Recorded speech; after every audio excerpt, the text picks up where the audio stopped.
Baik, bismillahirrahmanirrahim. Assalamualaikum warahmatullahi wabarakatuh.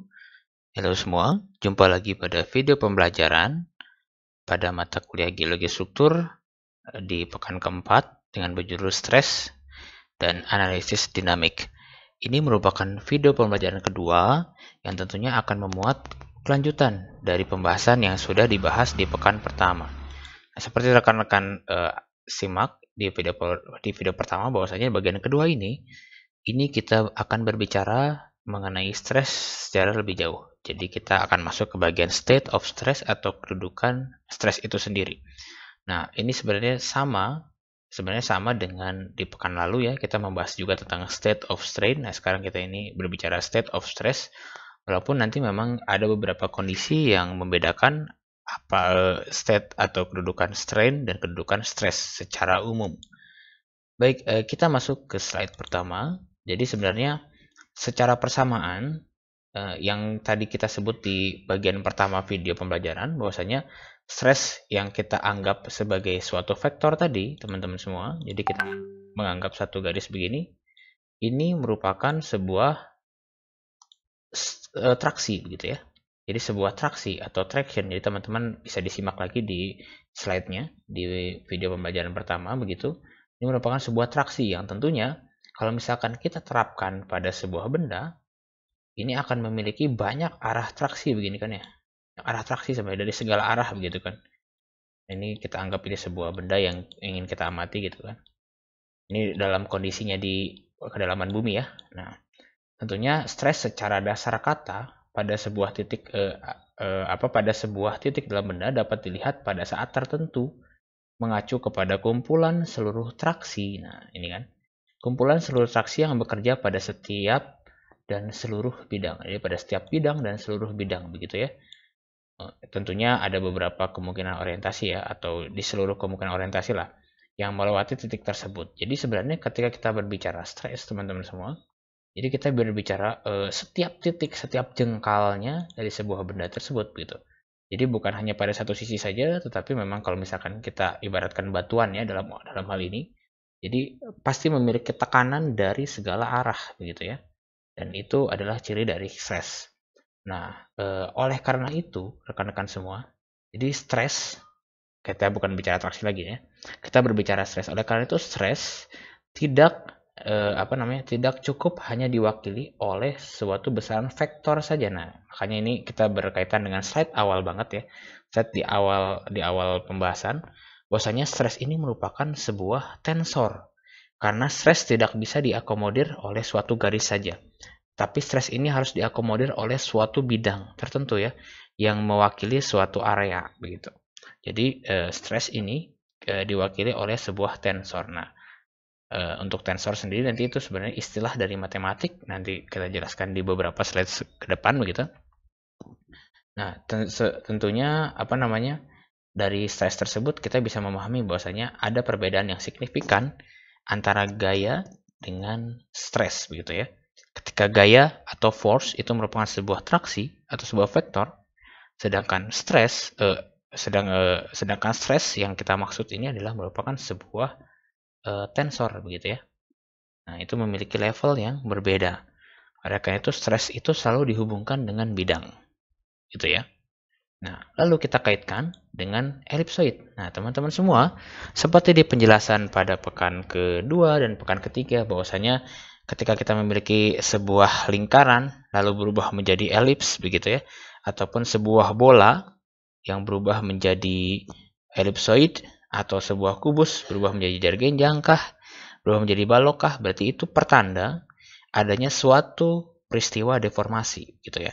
Tentunya baik stres maupun strain ini sangat berkaitan dengan deformasi. Nah, dalam hal ini teman-teman kita akan mempelajari terkait dengan stres elipsoid. Nah, setelah pekan lalu kita membahas prinsipal strain axis, nah sekarang kita akan membahas tentang prinsipal stress nih. Jadi ada sedikit banyaknya yang mirip ya. Jadi teman-teman kita perhatikan ini merupakan gambaran dari dari sebuah kondisi yang kita sebut sebagai prinsipal stress. Jadi sebenarnya ini kalau secara definisi prinsipal stress ini merupakan stres maksimum ya dan minimum dari semua stres yang bekerja pada seluruh bidang, baik dari berbagai orientasi ya, yang tentunya melewati sebuah titik. Nah, sebenarnya sama, teman-teman. Jadi kita bisa kaitkan benang merahnya dengan strain. Bahwasanya nantinya kita akan menemukan 3 komponen dalam elipsoid ya, yaitu kita sebut sebagai maksimum stres dan minimum stres, serta intermediate tentunya ya. Jadi untuk sigma 1, kita anggap ini kita sebut sigma 1 ya. Sigma 1 ini merupakan nilai maksimum stress axis gitu kan. Maksimum finite stress maksimum finite stress begitu ya. Sedangkan sigma 3 kita sebut sebagai minimum stress begitu kan ya. Nilai minimum stress lah ya. Kita anggapkan seperti itu. Jadi sama juga dengan ini maaf sigma 3 sama juga dengan S1 begitu kan. Ini kan nilai maksimum. Sedangkan S3 ini nilai minimum. Sama juga. Jadi ini lebih cenderung nilainya stress begitu kan. Bukan regangan, bukan pemanjangan atau pemendekan, tapi lebih kalah kompresif ataupun tensile begitu kan ya. Kompresif ataupun tensile, tekanan atau tarikan. Nah, tekanan atau tarikan. Jadi ketika kompresif atau positif kan berarti kan semakin positif, itu kita sebut sebagai sigma 1 dan sigma 3 ini sumbu paling minimum. Jadi teman-teman, ketika kita memiliki sumbu di sini misalkan ya, atau sumbu di sini, ini berarti dalam kondisi tidak maksimum dan tidak minimum begitu kan ya. Nah, tentunya ini digambarkan oleh prinsipal stress dan tentunya kita bisa mewakili suatu daerah dengan satu prinsipal stress itu sendiri begitu. Oke. Bentar, saya coba hapus dulu ya. Nah, baik, ini prinsipal stress ya. Jadi ini sigma 1 selalu lebih besar bisa sama dengan ya. Dalam kondisi jadi dari sigma 2 dan sigma 2 selalu lebih besar sama dengan sigma 3. Sama banget begitu ya. Jadi kalau teman-teman kata kuncinya teman-teman ketika menemukan prinsipal baik stress maupun strain itu berarti adalah sumbu maksimum dan minimum hubungannya di situ. Nah, ini saya tampilkan nilai stress dan strain ini sama ya. Nah, tapi teman-teman diperhatikan ya. Ini ada sedikit perbedaan. Ketika kita berbicara strain, berarti kita berbicara apa yang dinamakan dengan stretch atau regangan gitu ya. Semakin besar nilai stretch-nya, berarti semakin panjang arahnya kan begini kan. Ya, semakin besar arah tarikannya di situ, arah regangannya begitu kan ya. Nah, semakin kecil ya mungkin semakin kecil pemanjangannya ataupun malah mengalami pemendekan di S3 dan atau S2 gitu ya. Dan S2 lah ya. Nah, sedangkan ketika kita berbicara nilai stres maksimum, sigma 1 maksimum, ini teman-teman semua, kita berbicara suatu nilai kompresif begitu kan. Nah, sedangkan ketika kita berbicara sigma 3-nya, ini bisa jadi kompresif yang dengan nilai kecil ataupun nilai tensile. Yang kalau teman-teman perhatikan di video sebelumnya, tensile itu adalah tarikan yang tentunya memiliki arah vektor yang menjauh begitu. Jadi ini perbedaannya teman-teman secara signifikan, bahwasanya untuk stretching semakin besar regangannya, semakin besar pemanjangannya, itu dikatakan S maksimum. Tetapi semakin besar tekanannya, itu kita anggap sebagai stress maksimum. Jadi ini strain maksimum regangan. Jadi untuk tekanan maksimum itu stress sigma 1 begitu ya. Ini tolong dipahami dengan baik oleh teman-teman semua. Nah, secara singkat teman-teman semua nanti akan diketahui kondisi seperti ini karena sigma 1, sigma 2, sigma 3. Dan nanti ketika teman-teman pada suatu kondisi, jadi kita sudah membagi kemarin di video sebelumnya. Jadi ada normal stress dan ada shear stress ya. Nah, nanti singkat cerita ketika sudah membuat persamaan Mohr diagram yang mungkin nanti kita akan ulas secara lengkap di video selanjutnya, itu menunjukkan rumus seperti ini. Untuk menentukan normal stress kita bisa melihat adanya maksimum ditambah minimum dibagi 2 ditambah maksimum dikurangi minimum dibagi 2 lalu dikali cos 2 theta. Ini merupakan sudut perubahan ya, sudut perubahan dari bidang secara horizontal begitu ya. Ini juga sama, shear stress begitu, tapi menggunakan sinus dan ada beberapa penyesuaian. Nah, bagaimana caranya menurunkan rumus ini dan dari mana rumus ini dihitung? Nah, nanti ini yang akan kita bahas di video selanjutnya. Nah, sekarang kita fokus terhadap definisi stres secara tensor. Nah, kalau misalkan dalam bahasa matematika, tensor stress adalah alat matematis alternatif untuk menggambarkan keadaan stres pada suatu titik yang diwakili oleh matriks Cartesius dengan 9 komponen. Nah, ini cukup dalam ya, karena ini sudah masuk ke bahasa matematika, karena memang seperti di awal saya jelaskan bahwasanya struktur ini sekarang tidak lepas dari aspek kuantitatif, makanya itu di situ akan menemukan kerumitan-kerumitan tertentu begitu. Nah, teman-teman semua, ingat baik-baik apa yang dimaksud dengan normal stress dan shear stress, dan jangan Anda lanjutkan video ini ketika Anda masih ragu atau masih belum tahu apa definisi normal stress dan shear stress begitu ya. Karena ini adalah aspek yang penting untuk mengetahui kondisi suatu tensor di bidang. Nah, teman-teman semua, kita diilustrasikan di sini ada satu kubus. Tentunya ketika kita berbicara kubus, kita berbicara suatu bidang atau suatu ruang 3 dimensi. Nah, dalam 3 dimensi kita harus memiliki 3 sumbu penyusunnya. Nah, di gambar ini kita susun sebagai sumbu X. Nah, sumbu X di arah sini ya, teman-teman, jangan sampai salah ya. Ini dari X di sini dari depan begitu ya. Mungkin dari arah selatan lah ya kalau kita gambarkan. Ada sumbu Y di sini secara horizontal juga. Jadi X dan Y ini posisinya horizontal ya teman-teman ya. X dari arah selatan kita gambarkan seperti itu. Y dari arah timur seperti itu ya. Dan Z ini dari vertikal. Jadi Z-nya vertikal ya, X, Y-nya dan horizontal. Jadi Z-nya ini merupakan atas gitu kan, posisi atas begitu, up gitu kan. Oke, sampai sini pelan-pelan teman-teman harus pahami dulu. Nah, setelah itu kita ibaratkan dari masing-masing sumbu itu memiliki arah stres yang bekerja. Oke, teman-teman semua, coba kita pahami baik-baik sama rekan-rekan. Ini saya coba gambarkan dengan pelan-pelan ya. Nah, teman-teman semua, ini kita memiliki 3 sumbu penyusun, yaitu sumbu X, sumbu Z, dan sumbu Y. Nah, kita harus mengetahui dulu bidang mana yang tegak lurus terhadap sumbu X begitu ya dalam bangun ruang ini ya. Saya coba akan menggambarkan dengan sebentar ya, saya coba gambarkan dengan warna lain nih. Saya gambarkan teman semua ini. Nah, bidang yang ini yang saya warnai teman-teman. Ini merupakan bidang yang tegak lurus terhadap sumbu X. Ya. Teman-teman tolong dipahami ya. Ini merupakan bidang yang tegak lurus terhadap sumbu X. Oke. Lalu saya gambarkan yang selanjutnya, yang warna oranye. Bidang yang warna oranye ini merupakan sebuah bidang yang tegak lurus terhadap sumbu Y. Oke ya. Jadi bidang terhadap sumbu Y. Jadi sumbu Y-nya begini, arah begini kan ya. Nah, berarti bidangnya adalah tegak lurusnya kan. Berarti seperti ini. Nah, kurang lebih seperti itulah ya. Nah, lalu satu lagi tentunya kita harus diwakili juga dengan mungkin gambarnya warna apa ya? Warna ungu mungkin ya. Nah, ini dia. Nah, yang warna ungu ini merupakan bidang yang tegak lurus terhadap sumbu Z gitu ya. Nah, dalam artian berarti ada 2 bidang vertikal dan 1 bidang horizontal. Karena sumbunya 1 vertikal, 2 horizontal gitu kan ya. Oke. Nah, teman-teman semua fokus. Baik.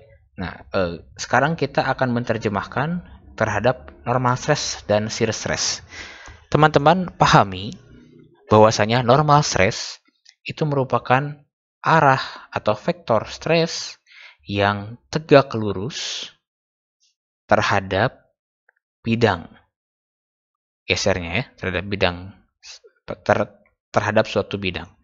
Nah, sedangkan shear stress itu merupakan yang paralel terhadap bidang. Gitu ya. Dia yang paralel terhadap bidangnya, begitu kan. Oke, jadi normal stress dan shear stress itu hubungannya selalu tegak lurus, begitu teman-teman ya. Jadi selalu tegak lurus antara normal stress dengan shear stress, gitu. Nah, kita lihat sebentar ya. Saya cek dulu. Oke, kita lihat teman-teman semua di gambar ini. Jadi kita memiliki bahasa normal stress yaitu sigma x gitu kan. Nah, ketika teman-teman saya bilang subordinat, mungkin bagian bawah ini ya, atau inilah kode apa ya namanya, ya subordinat lah ya, saya bilang seperti itu. Nah, ini ada sigma x, ada sigma y, ada sigma z. Nah, ini merupakan normal stress.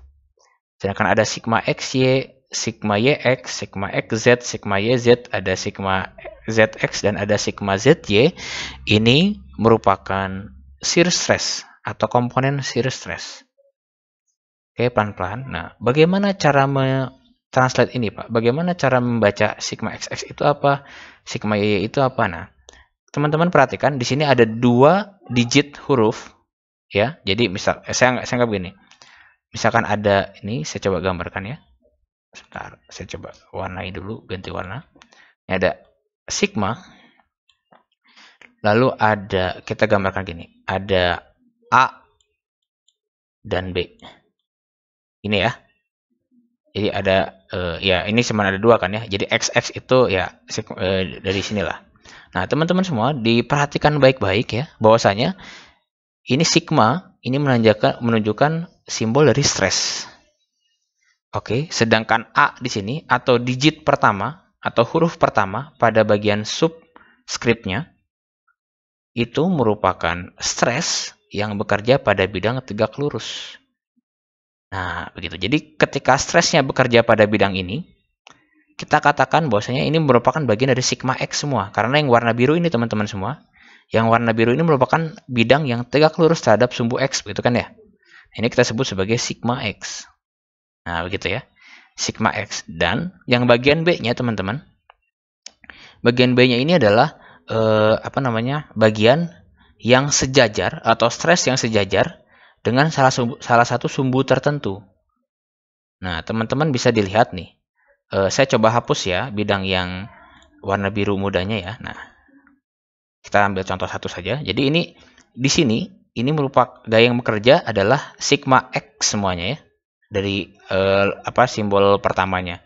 Karena dia memiliki bidang yang tegak lurus terhadap sumbu X. Jadi kita sebut sebagai sigma X semua. Nah, akan tetapi kita memiliki nilai yang berbeda, yaitu ada XX, ada XZ, dan ada XY. Karena, teman-teman semua, fokus begitu, pada garis yang saya gambarkan yang pertama ini, nah ini, dia memiliki arah yang paralel terhadap sumbu X. Jadi kita sebut sebagai sigma XX. Sedangkan yang ini, yang ke arah timur nih, dia bekerja pada bidang X secara umum, tetapi dia memiliki arah yang paralel terhadap sumbu Y. Makanya kita sebut sebagai sigma XY. Pun juga dengan sigma XZ. Gitu ya teman-teman ya. Jadi dalam hal ini teman-teman semua bisa kita perhatikan bahwasanya nilai XY dan XZ mungkin akan sama begitu ya. Ketika bidangnya tegak lurus. Jadi teman-teman semua kita bisa perhatikan bahwasanya dalam satu bidang ini ada 3 stres yang bekerja. Yaitu ada 1 normal stress dan 2 shear stress. Maka oleh karena itu, karena kita bisa bilang di sini ada 3 bidang yang memiliki orientasi berbeda, maka akan ada 3 nilai normal stress dan 6 nilai shear stress. Seperti itu teman-teman ya. Nah, ini cukup dalam, jadi teman-teman silahkan fokus di sini ya. Karena ini akan berlanjut terus begitu ya. Berlanjut terus hubungannya, saling berhubungan. Materinya terkoneksi dengan baik begitu. Oke, kami lanjutkan. Nah, ini kita berhubungan dengan properti sekarang. Nah, saya akan pisahkan. Jadi, tadi kan teman-teman ada dari X, Y, begitu ya. Nah, ini sekarang ada 1, 2, dan 3. Karena ini kita akan langsung berhubungan langsung dengan prinsipal stres yang tadi teman-teman ketahui. Jadi, ada sigma 1, sigma 2, sigma 3. Berarti itu berbicara terkait dengan maksimum dan minimum ya. Kalau tadi kan saya ingin menjelaskan konsep secara umum. Berarti itu konsep penggambarannya. Nah, sekarang saya coba hubungkan dengan ini ya, dengan nilai stres yang besar di sana. Jadi, ini kita bisa kaitkan, berarti ini kan sumbu X1, kita anggap ini sigma 1 ya, maksimum stres datang dari sini nih, dari X1. Jadi ada sigma 11, sigma 12, dan sigma 13. Teman-teman saya harap sudah bisa membaca ini semua. Dan tentunya teman-teman ketika kita melihat nih, ada beberapa hal, ketika sigma 12, nah kita anggap sigma 12 yang seperti ini ya.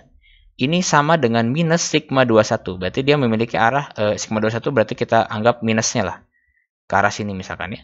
Nah, ini akan memiliki nilai yang sama begitu kan. Karena 1, 2 relatifnya sama dengan 21. Ini 23, 32. Nah, nilai-nilai ini ketika misalkan ketika kita anggap komponen shear stress itu 0 nilainya ataupun kita tegak lurus, maka akan menghasilkan matriks seperti ini. Nah, teman-teman untuk meletakkan ini saya rasa akan lebih baiknya teman-teman mempelajari kembali bagian kalkulus ya, karena akan sangat panjang lagi ketika saya harus menerjemahkan ke dalam bidang ini. Dalam singkatnya seperti ini ya, 11, 21, 31, ataupun secara horizontal ini merupakan gaya pada bekerja pada suatu bidang ya. Ini satu bidang, ini dua bidang, ini bidang ketiga begitu. Nanti akan ada seperti ini dan nanti terkorelasi menjadi seperti ini bentukannya teman-teman semua. Nah, ini merupakan elipsoid yang bekerja. Nah, kita lihat nih di sini ada bidang paling panjang ya, di sigma 1, di sini ada sigma 2 dan di sini ada sigma 3. Oke, nah ini berhubungan dengan kedudukan dari sebuah stres itu sendiri teman-teman semua. Nah, tensor stress itu menggambarkan keadaan total stres pada suatu titik yang merupakan dua komponen simetris. Nah, teman-teman ingat istilah isotropik dan anisotropik pada pekan kedua kemarin? Isotropik itu merupakan bagian yang sama semuanya. Jadi setiap sumbu itu sama semua. Kondisi isotropik itu kondisi bola atau lingkaran. Nah, sedangkan anisotropik adalah kondisi yang tidak seperti isotropik, begitu kan, gampangnya seperti itu. Nah, teman-teman semua, jadi kalau kita berbicara total stress, jadi kita akan bagi ke dalam dua bagian.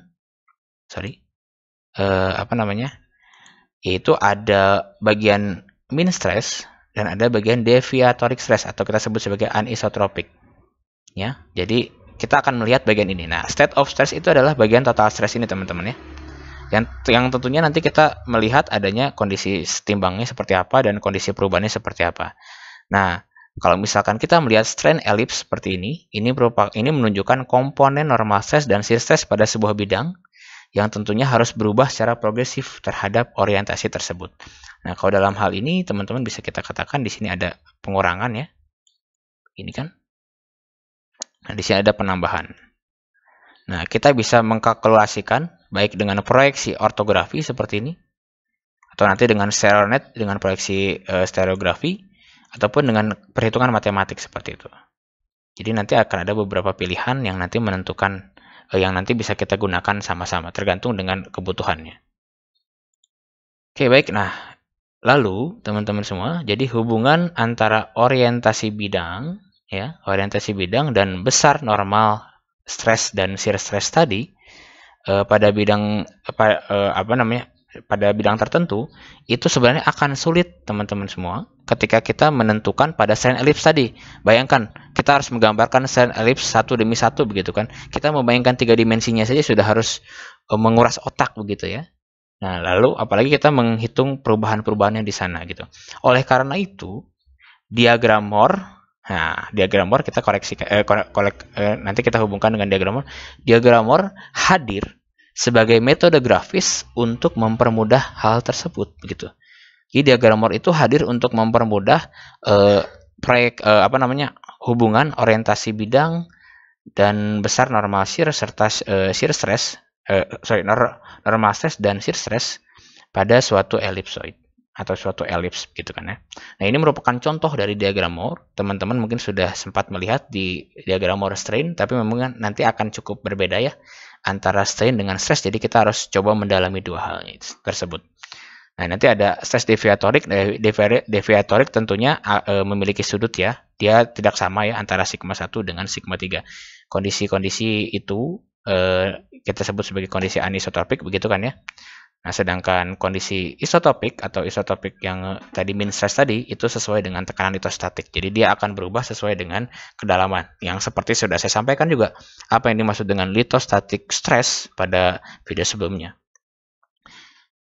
Nah, ini teman-teman kondisinya. Jadi nanti kita akan menghubungkan sigma 1 dan sigma 3. Nah, ini akan saya tahan. Saya akan bahas ini di di video selanjutnya. Nah, teman-teman tadi yang jelas kita memiliki nilai mean stress tadi ya. Ada yang kita sebut sebagai mean stress atau rata-rata stress atau kita sebut sebagai kondisi isotropik, dan ada differential stress. Nah, differential stress ini teman-teman semua, jadi tolong digarisbawahi. Differential stress itu adalah nilai stress real yang tentunya selisih antara sigma 1 dan sigma 3. Jadi kalau misalkan kita lihat diagram ini kondisi diferensial stres itu adalah di sini gitu ya. Selisih antara stres maksimum dan stres minimum. Itu adalah diferensial stres. Jadi teman-teman tolong digarisbawahi baik-baik. Oke, nah lalu teman-teman ini adalah simbol. Nah, ini yang sudah saya sampaikan juga. Jadi ada perbedaan referensi, perbedaan arah ya. Kalau misalkan kita lihat arah sinistral di video sebelumnya itu merupakan sinistral itu negatif. Nah, di sini adalah positif untuk counterclockwise seperti inilah. Nah, tetapi seperti di istilah deformasi teman-teman, ketika kita memiliki arah searah dengan clockwise ini biasanya positif ya. Dan berlawanan adalah negatif sebenarnya seperti itu ya. Nah, ini tidak jadi masalah karena memang nanti kita bisa menghubungkan langsung saja. Jadi kita perginya ke arah kuadran mana gitu. Gampangnya sih seperti itu. Tapi yang penting adalah ini teman-teman semua. Ketika kita memiliki compression atau kompresif tentunya akan memiliki nilai positif. Dan ketika ketika tension dia memiliki nilai negatif ini ya, bukan bagi ya. Dia memiliki nilai negatif. Baik, ini mungkin untuk simbolnya. Silakan apabila ada pertanyaan dari rekan-rekan silakan dicatat dan nanti silakan ditanya pada kelas pada pertemuan di kelas. Oke, baik, saya cukupkan pembahasan di video kedua ini. Kita berjumpa di video ketiga. Terima kasih. Assalamualaikum warahmatullahi wabarakatuh.